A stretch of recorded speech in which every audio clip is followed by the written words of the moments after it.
Welcome to Ultra Life Today. I'm Adam Payne. We are here in our studios in Oklahoma City at Ultra Botanica at Botanica Place.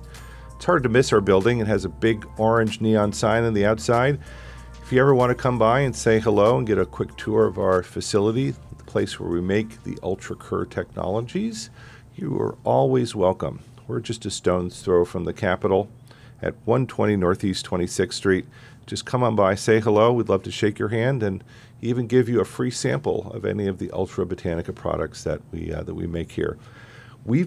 Last week, we had an interview with a colleague of mine, somebody that I felt like I grew up with in the biotech community here in Oklahoma. We both kind of shared some roots back in from 2005 to 2008 when we were kind of interacting.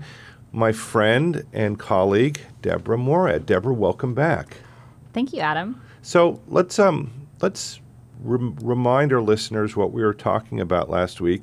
We were talking about nature technology and this plasmid technology that you were help stewarding over at that business and helping them to figure out. You took a company that was focused on manufacturing and really only manufacturing for the lab space to a technology company that had a technology worth millions, if not billions of dollars to the community of scientists and researchers that were trying to deploy a new age of therapeutic drugs that needed this technology in order to be effective.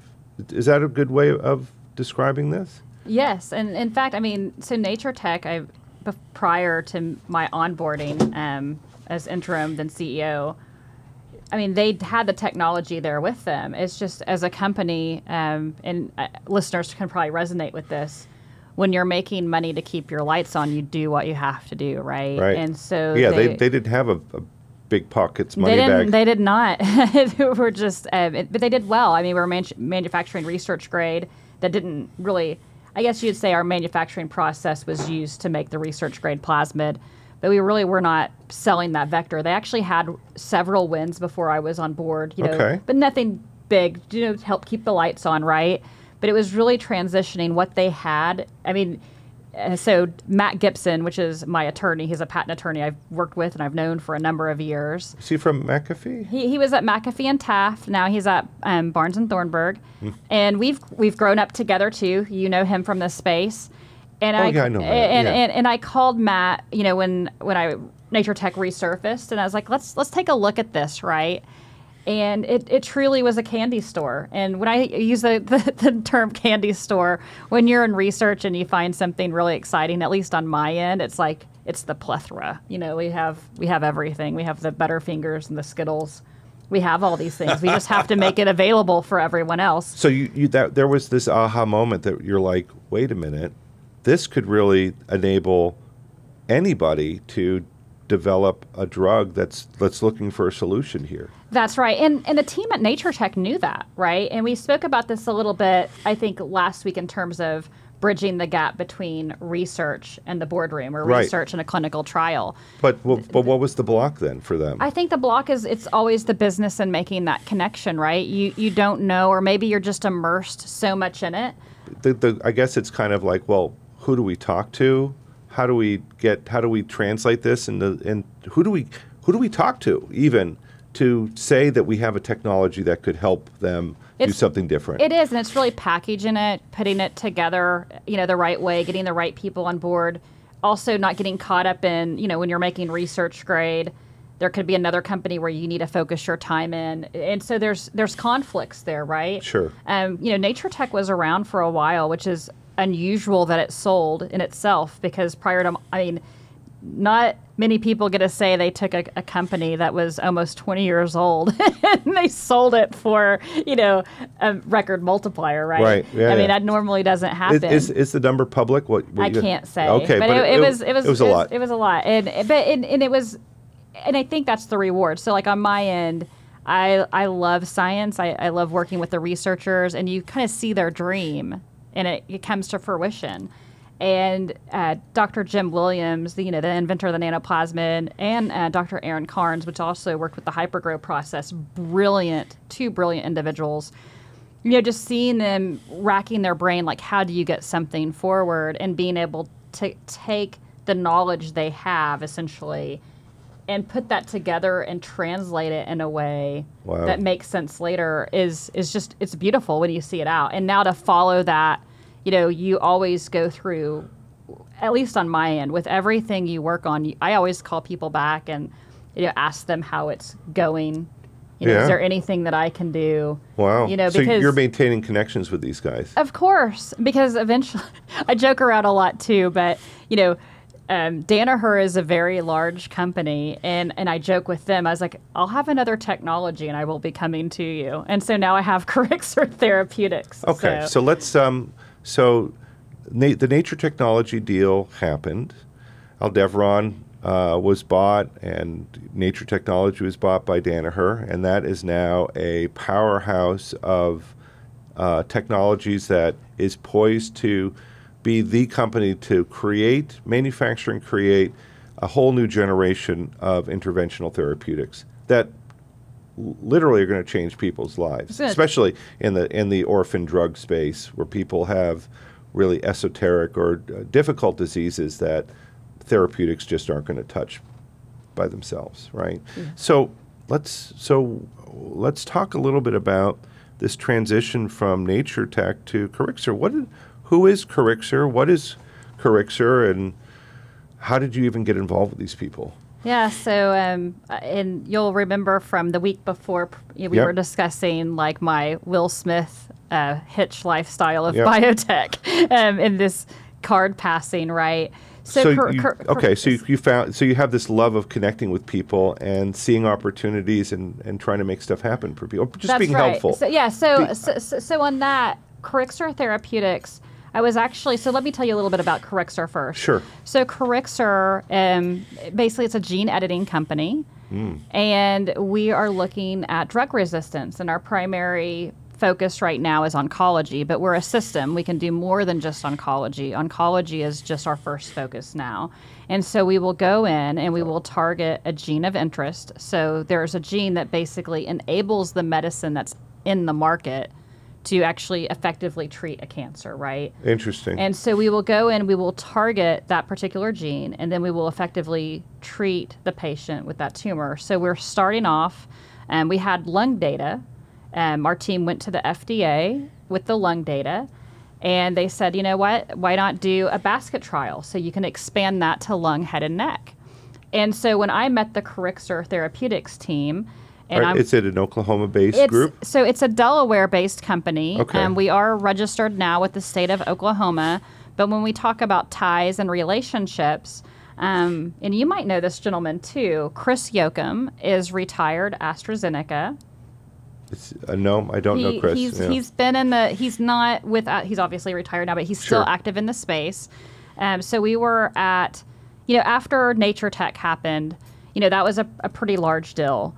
And you think, I don't think I had to do anything next, but I wanted to come back to my state and make more of an impact in my state. Thank you. So number one, we really appreciate that, by the way. We need help here. So number one, there's Cortado Ventures, and so Mike Marotti called me up. So Cortado Ventures is a venture capital company based here in Oklahoma. In Oklahoma City. And what's the mission of Cortado, and if you can encapsulate it? Yeah, so Cortado is basically looking to invest in companies that is basically, your continental Midwest, right? So for those of us that are not in, the Bay Area, in San Fran or a major hotbed, especially for biotech, right? You're often looked at as a passover or a flyover state. And so Cortado is really looking for investment. Obviously they're looking at our home state as well, but everything, surrounding Oklahoma. And it's not just biotech. There's the oil and gas tech companies. They kind of cover that basis.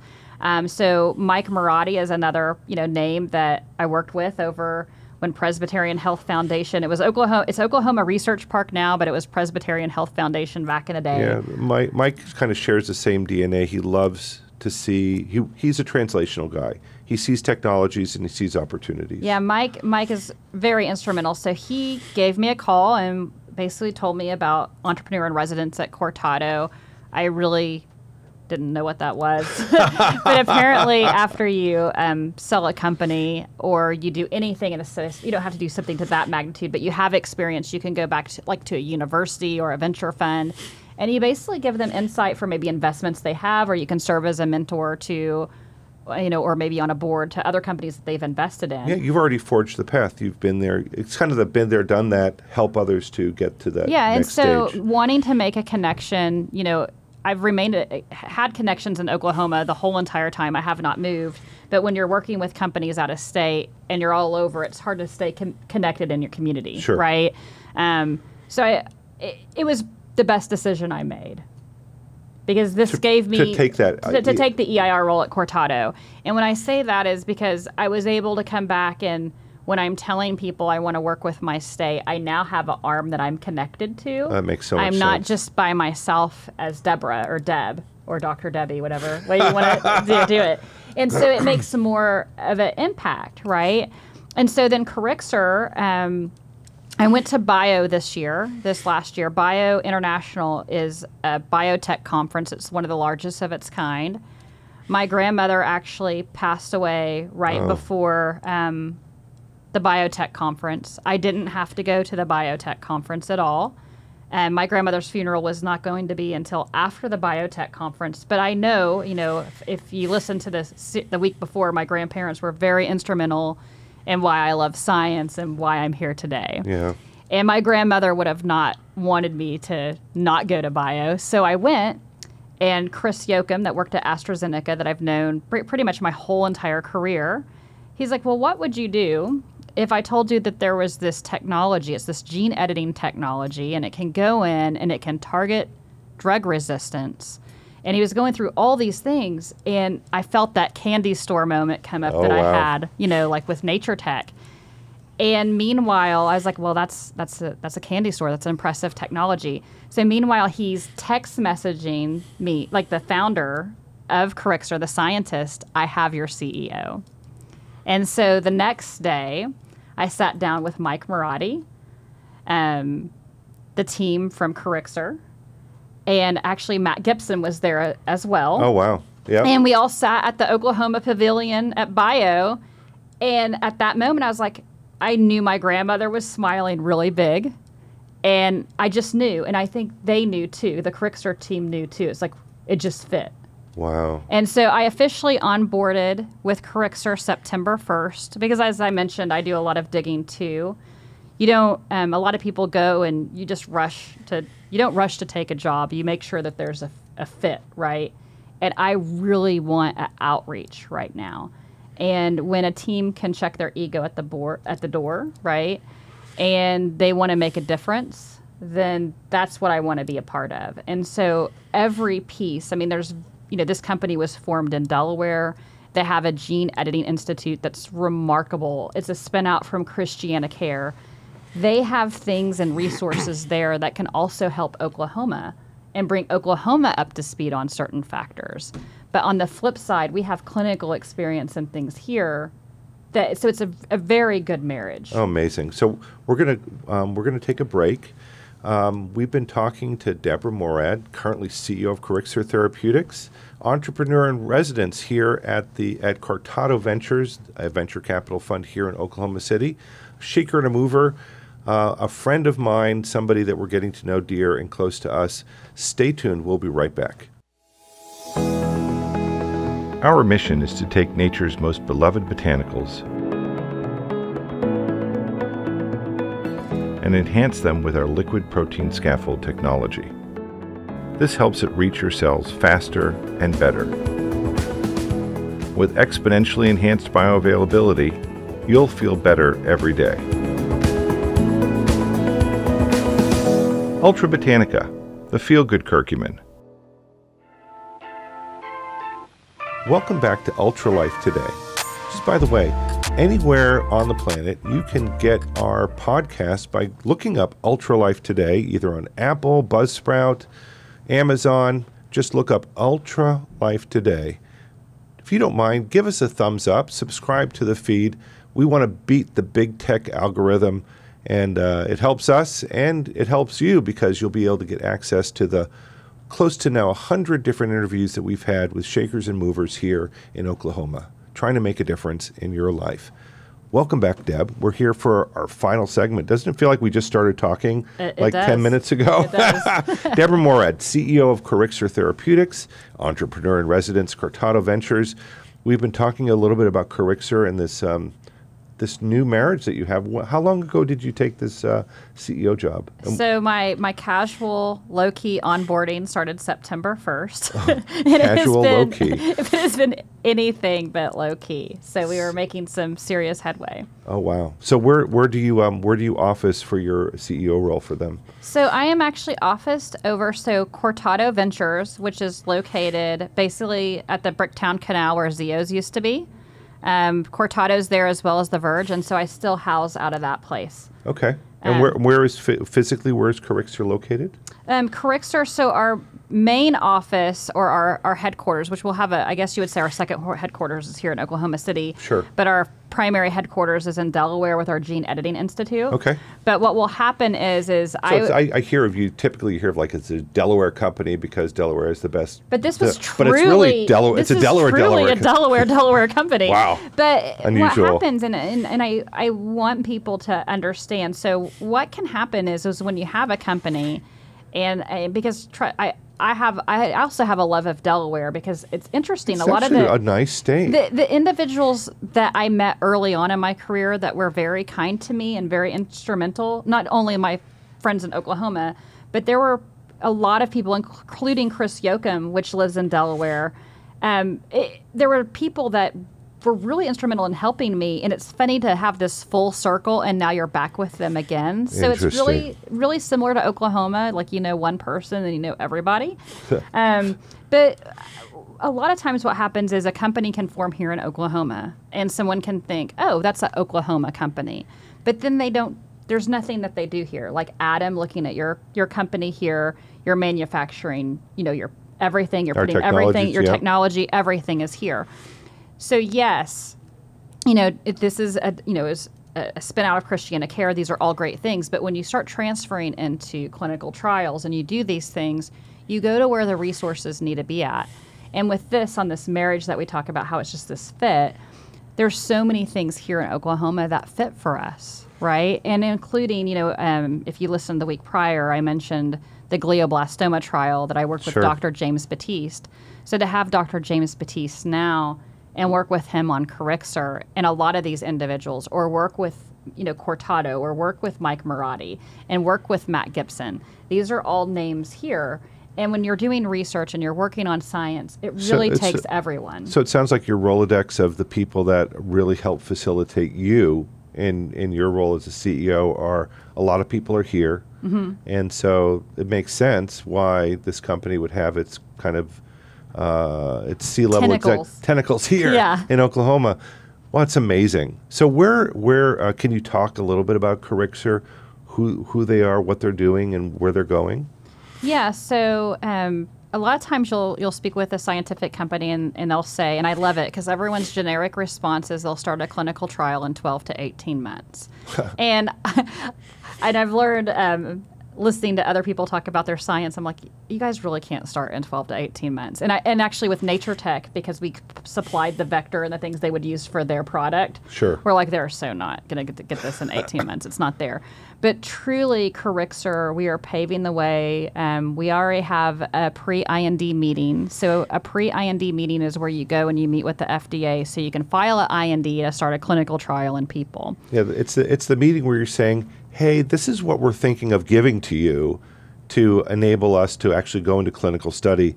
Are you guys okay with that package? That's right. And we've already had a meeting with the FDA prior, like an impact meeting. So they've already given us a thumbs up. So this is awesome. Like the thumbs up. So we have that meeting scheduled early spring. And I'm trying to imagine that kind of. You totally want a thumbs up and not a thumbs down. Yeah. So we have that meeting early spring. It takes 30 days. If you file an IND right away, then it takes 30 days to get a response. I would anticipate from that route where we're needed with our clinical manufacturing and our drug manufacturing we have to do, we're probably looking at the end of next year, which is 2024, for a clinical trial, or the beginning of 2025. Have you announced what you're going after in your first clinical study? So we are going after, so the FDA already told us, suggested this basket trial, which is lung, head, and neck. So we're also lung, head, and neck cancers. So, yes, cancer. And so you'll probably, the hard part for us is it takes money to put this through. Sure. So it's and great. Not a small amount of money either. And what's nice is you have a technology that can treat so many cancers, but at the end of the day, or cancer targets and indications, right? But at the end of the day, you can't do everything, and you have to stay focused. So we will take that, we're sitting out making the clinical trial design. Glioblastoma, which is brain cancer, that will be a big target. Same with lung. We have all the information, all the data for lung today. Wow. So, but you want to make this impact. So is that non-small cell lung cancer or solid tumor? Solid tumor in the lung. Yes. Regardless of whether it's small cell or non-small cell. So, and so this is going to be, you'll see this basket trial approach with us. Now, what's interesting is, so when you have this ready, it's kind of like Christmas. You want to open your presents immediately, sure, right? Yeah. So we're looking at the fastest way, that we can start a clinical trial, right? And so it may be we start enrolling for lung patients, and since we can just add on to the IND, then you add your glioma patients from there. I've actually, I have some friends over at NIH, which is, they're good friends to have. They're excited about this as well. So one of the things people might not know about as well is there is this new moonshot. There's this initiative. It's been around for a few years, but they're really pushing that there needs to be a difference in cancer and how we treat cancer. And yes, there's treatments there, but you're seeing this breakdown in the system. Well, cancer is very it adapts to what you're throwing at it. That's right. And so to be able to go in and target basically what's causing this resistance and to effectively, treat this tumor, to make this tumor disintegrate essentially, that makes a difference, right? But the pressure that the physicians are seeing, the pressure that the staff is seeing, you have that in combination of the family that's impacted, right? Sure. But this is truly our moonshot. And so we have so many people that are coming to help this fight with us. So, we could do a clinical trial with the NIH if they find this project interesting.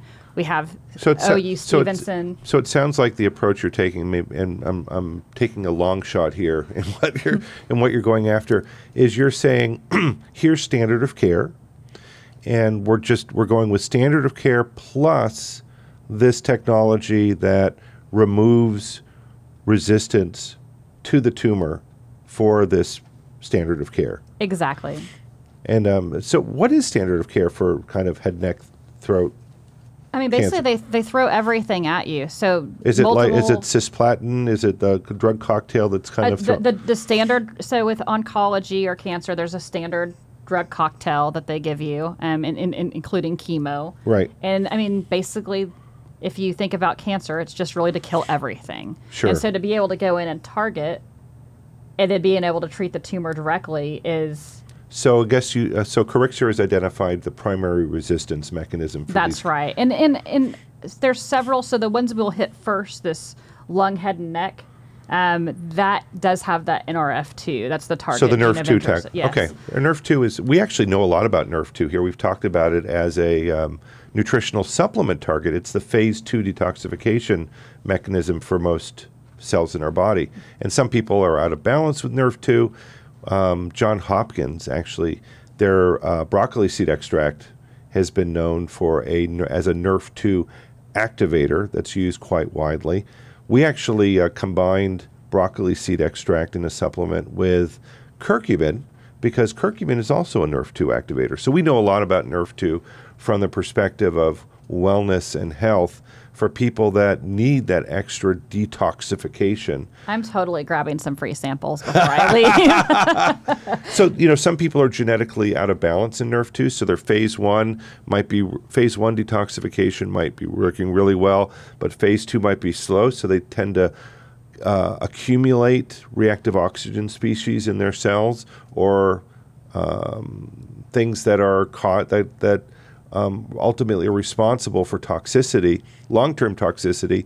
And then if they get a NRF2 activator, sometimes they feel sick because their cells start to efflux all of these reactive oxygen species. We call it a Herxheimer's reaction. And some people experience this, some people don't. It's really about the genetic, people are genetically very different in different ways. But it's really interesting. NRF2 is a fascinating target. And so you guys are targeting that.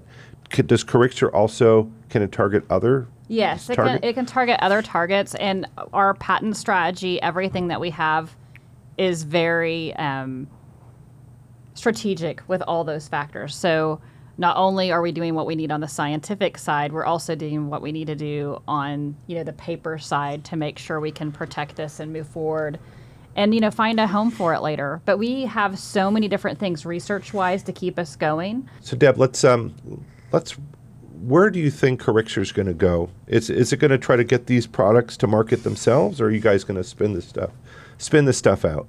So eventually, and this is what another hard piece in transitioning research forward is because it takes a lot of money to move these products forward. So your goal in this is to continue. And we're not talking about millions of dollars. Sometimes it's tens of millions or hundreds of millions of dollars. Or even it could be a billion. Yeah, billions. Right? So, oh my gosh. So what you do is you move the technology far enough, and you hopefully find that next marriage that can take it the rest of the way. Deb, you are a connector.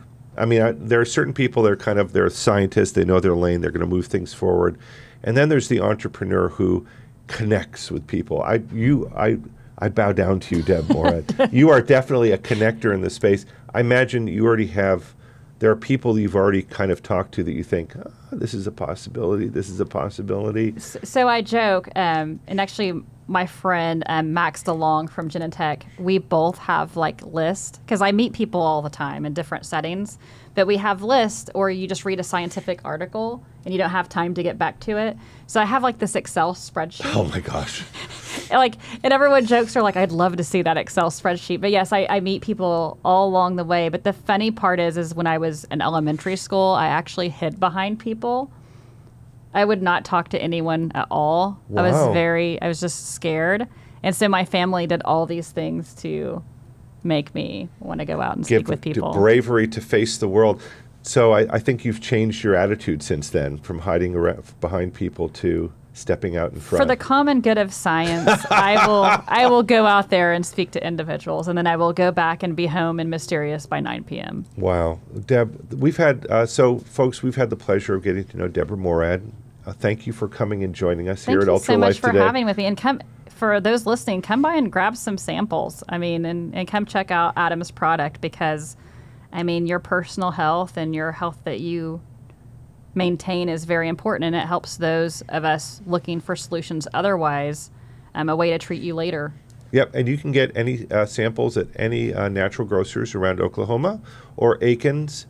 You can go to our store locator at ultratoday.com or ultrabotanica.com.